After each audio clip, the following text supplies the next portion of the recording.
Welcome to The Explainer. Today, we're going to talk about something that's honestly a bit of a superpower in every part of your life, but it's a skill most of us just kind of take for granted.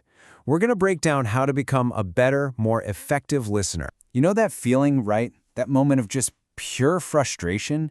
You're trying to explain something important, or maybe you're just sharing a story, and you look over at the person you're talking to and nothing. Just a blank stare. It feels like you're being completely misunderstood, or maybe even worse, just flat out ignored. And look, that feeling, it's not just you being sensitive. It's a sign of a very real breakdown in how we communicate, and it has consequences that are way bigger than just hurt feelings. This is where it gets really serious. I mean, think about it in a professional setting. Poor listening isn't just a small annoyance. It's a critical point of failure.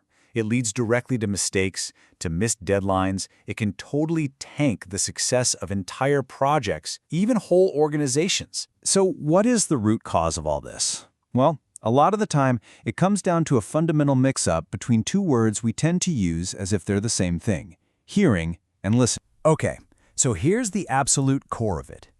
Hearing is passive. It's just the physical thing your ears do. They sense sound waves. You can't help it. But listening, that's a whole other ballgame. That's an active, mental skill. It's a deliberate process that you have to choose to engage your brain in. It takes real focus. You can think of it like this. Real listening is always a two-way street. It's a conscious effort you make to connect and exchange views, ideas, and even emotions, so that you can actually understand what the other person is trying to get across. You know, it's not just one thing. It's actually this whole six-step dance. You have to first identify the sound, then receive the whole message, then work to understand it, evaluate it, and hold on to the important parts, and you have to do all of that before you can even begin to form a good response. See? It's a skill you have to build, not something we're just born with. All right, so now that we've got a better handle on what real listening is, let's talk about the common habits, the mental traps that mess up our best intentions to actually do it. So it turns out there are 7 big roadblocks that pretty consistently get in our way and stop us from being the effective listeners we want to be. And yep, you're probably going to recognize some of these. You've got selective listening, where we only hear the parts we want to hear. We tune out because we're just not interested. We let what we already think about the speaker completely color what they're saying. Or, let's be honest, we're just distracted by the million other things going on around us. This quote right here just nails it. This is one of the biggest internal barriers there is. We react to the person speaking instead of the message they're trying to share. The second we start judging their tone or how they look or our past experiences with them, it's over. We've shut down. Our emotional reaction just hijacks the whole listening process. And get this, there's also a biological reason this is so hard. Our brains can process words at a speed of about 500 words per minute. But most people only speak at around 125. It's like your brain is a Ferrari, but the conversation is moving at bicycle speed.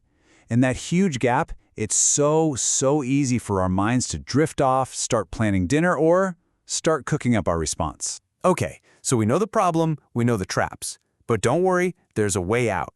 Let's get into a super practical 4-step action plan you can literally start using right now. First things first, you gotta control your environment and your own focus. It sounds almost too simple, but it is so powerful. Physically turn and face the person speaking. Make some eye contact. Put your phone on silent and out of sight. You're sending a signal both to them and to your own brain that this conversation is what matters right now. All right, step 2. This one is all about self-control. You have to fight that incredibly strong urge to jump in to interrupt. Resist the temptation to plan out your brilliant response while they're still in the middle of a sentence. The goal is simple, but man, it is hard. Just let them finish. Okay, step 3 is a huge mental shift. It's about consciously moving the spotlight from you to them. Our default setting is to deflect, to hear someone's story and immediately make it about us. The skill we want to build here is to reflect instead. And this right here shows you exactly what I mean. Deflecting is when you hear a story and you immediately go, oh my gosh, the same thing happened to me. You've just hijacked their story. But reflecting, that keeps the focus right on them. You might say something like, wow, it sounds like you felt really frustrated by that. One validates them, the other makes it about you. And last but not least, step 4, get curious. Use questions as your greatest tool. When you ask open-ended, non-judgmental questions, you're not just getting more info for yourself, you're showing the speaker that you're locked in, that you're engaged, and that you actually care about understanding their perspective. Okay, so let's pull all of this together. What does it actually look like when you put a good listener and a bad listener side by side? So check this out. It's a pretty clear roadmap, right? A good listener, they're focused on the content, what's actually being said. A bad listener gets hung up on the delivery, the tone, the ums and ahs. A good listener tries to stay objective and really thinks about the ideas, while a bad listener is easily distracted and just reacts to emotions. This is the goal. So at the end of the day, remember this. Listening isn't just something that happens to you.